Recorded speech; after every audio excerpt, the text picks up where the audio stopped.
Hello everyone, आज SSC GD 2024 200 important PYQ series का आज है दूसरा दिन, जिसमें हम लोग 20/2/2024 का फर्स्ट शिफ्ट का मैथ का सॉल्यूशन देखेंगे।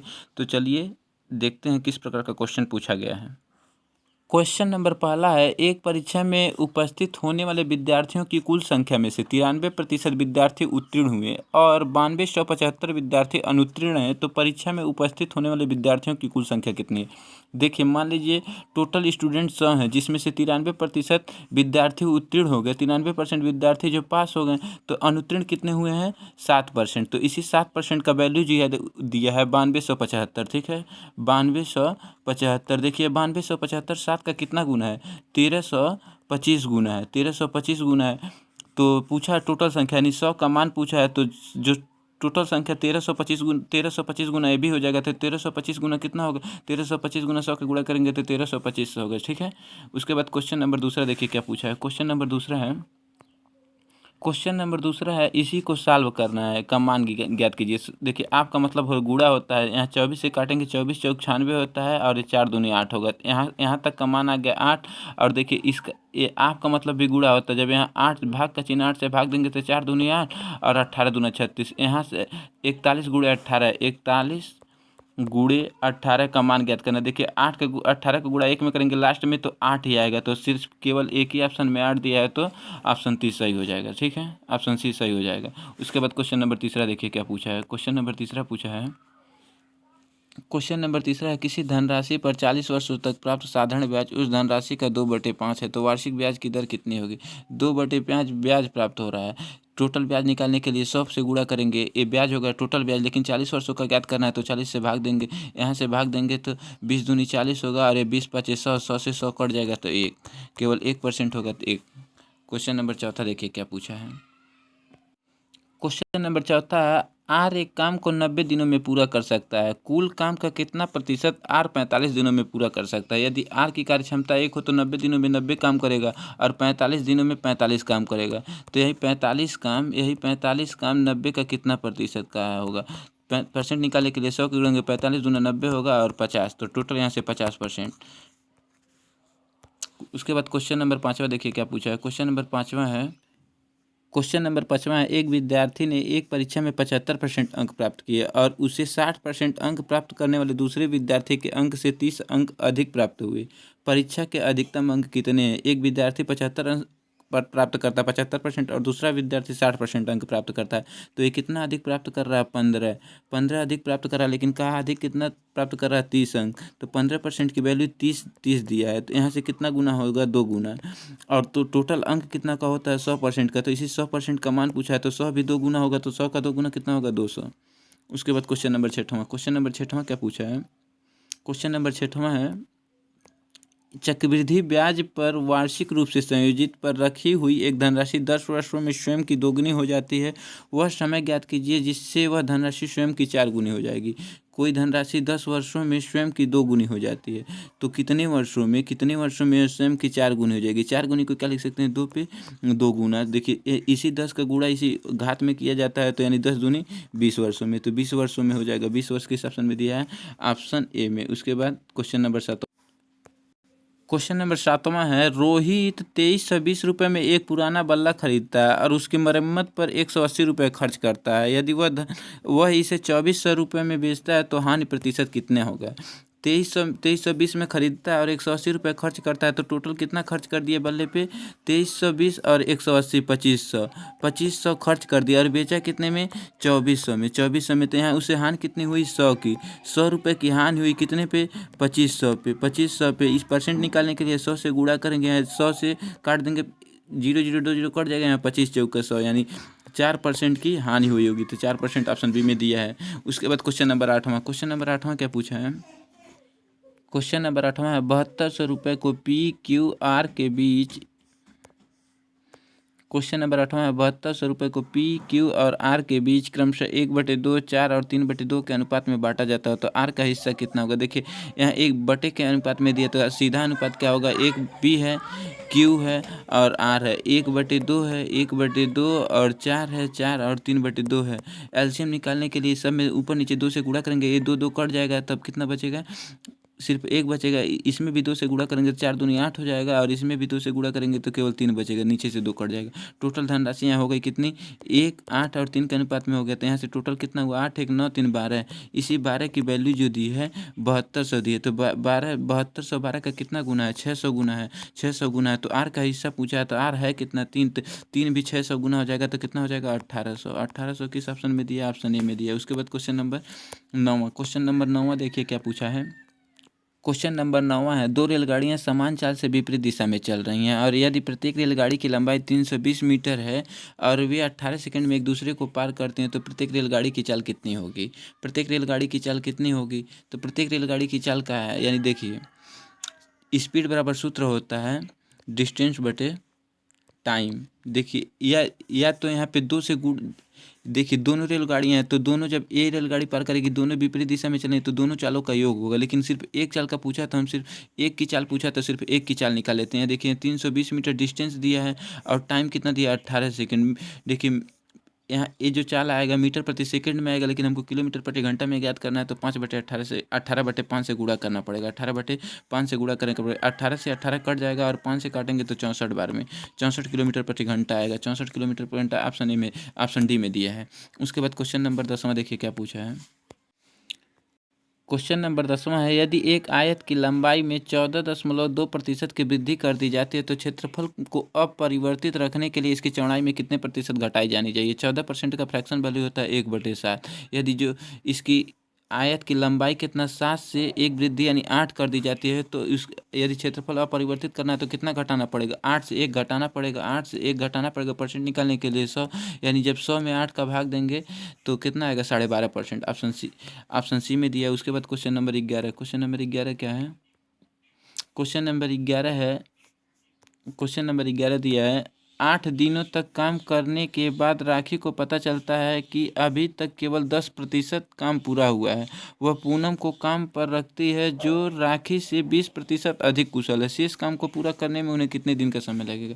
8 दिनों तक काम करती है, 8 दिनों में वो कितना काम करती है, 10% काम करती है। तो 100% काम करने के लिए इसमें भी 10 से गुणा करेंगे तो इसमें भी 10, यानी 100% काम करने को पूरा करने के लिए राखी को कितना दिन लगेगा, 80 दिन लगेगा। 80 दिन 100% काम को पूरा करने के लिए लगेगा। लेकिन जो कार्यक्षमता दी है 20% अधिक कुशल है, तो 20% को लिख सकते हैं 1/5। ठीक, 20% को 1/5 लिख सकते हैं। जो है क्या नाम है, राखी, जो राखी है, ये पूनम है। राखी जो पूनम है, राखी की कार्यक्षमता से 1 अधिक, यदि राखी की कार्यक्षमता 1 है तो इससे 1 अधिक पूनम की 5 से 6 हो जाएगा। 5 से 6 हो जाएगा। ठीक, ये पूनम की कार्यक्षमता पता चल गया। देखिए 5 दिन, ये राखी की कार्यक्षमता 5 है तो 80 दिन तक काम करेगी, तो यहाँ से टोटल काम कितना हो जाएगा, 8×5 = 40। 8×5 = 40 यानी 400। टोटल काम 400 पता चल गया। अब क्या होता है कि शेष काम को पूरा करने के लिए, शेष काम 10% पूरा हो गया तो शेष परसेंट यानी 90% का वैल्यू, यहाँ ये 400 पूरा काम है तो 90% का 9×6 = 360 काम होगा। शेष काम कितना बचा है, 360। इसी 360 काम को 6×5 = 11 की कार्यक्षमता से करना है, तो कितना समय लगेगा, इतना ही समय लगेगा। किस ऑप्शन में दिया है, ऑप्शन डी में दिया है। Next question number 12।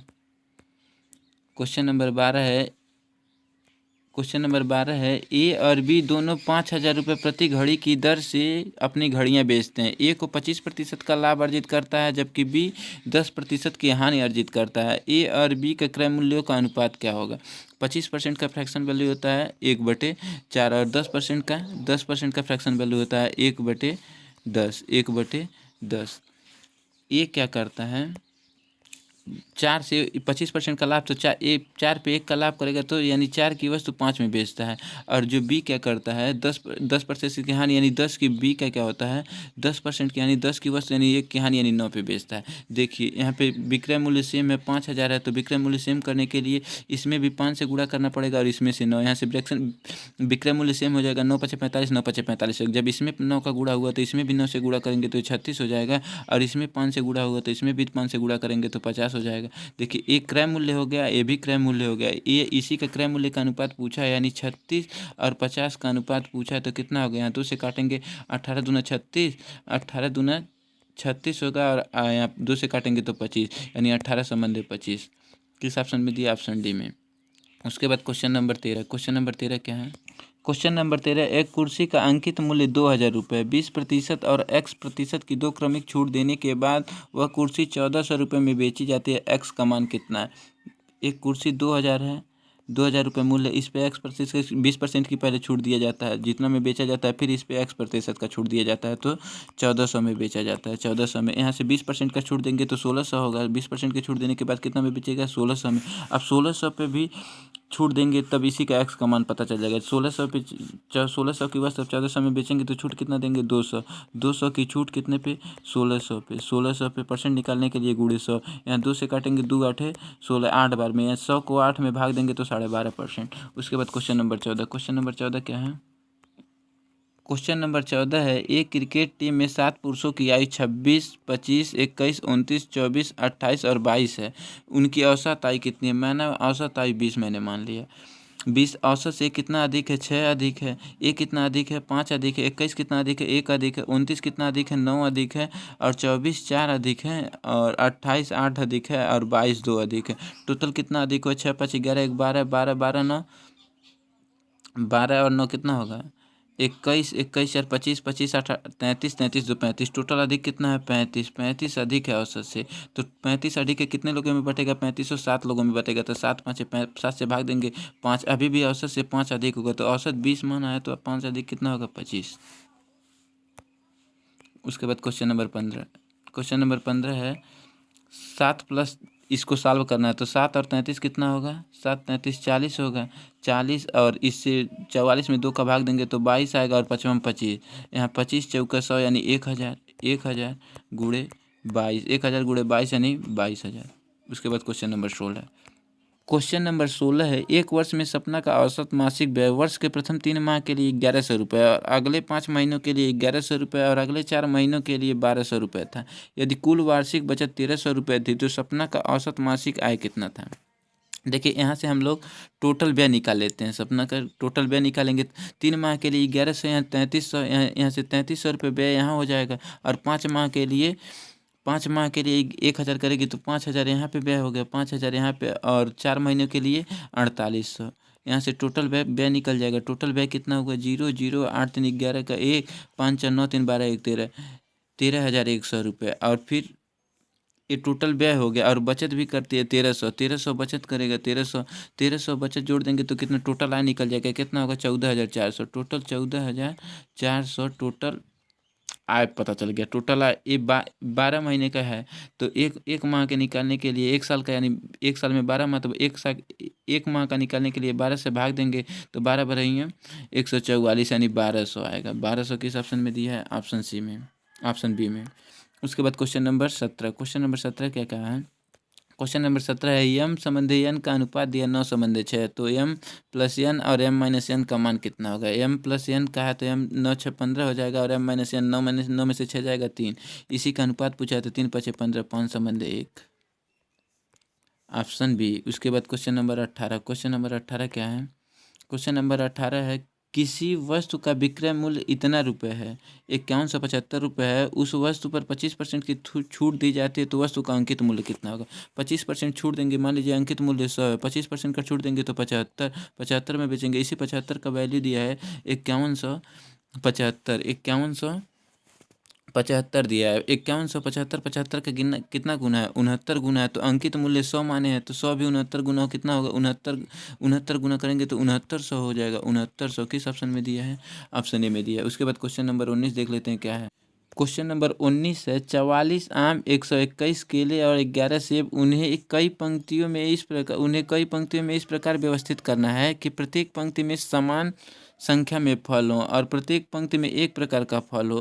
पंक्तियों की न्यूनतम संख्या कितना है? देखिए, मैंगो कितना है? मैंगो दिया है 44, और बनाना कितना दिया है? 121, और एप्पल कितना दिया है?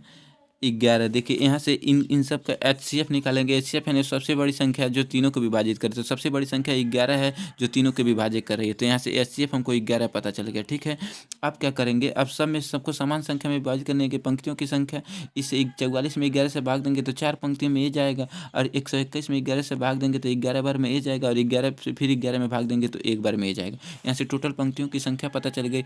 14 और 11 कितना होगा? 15 और 1 16, पंक्तियों की संख्या 16। उसके इसके बाद क्वेश्चन नंबर 20 देख लेते हैं क्या है। क्वेश्चन नंबर 20, मान ज्ञात कीजिए। इसी का मान ज्ञात करना है। यहाँ 24 3 72 होगा और 175 गुणे 3 कितना होगा 525। 525 और 5 कितना होगा 530। 530 530 होगा गुणे 20। 20 ये भागा 2 भी है, 2 से भाग देंगे 10। यहाँ से 530 में 10 का गुणा करेंगे तो 5300।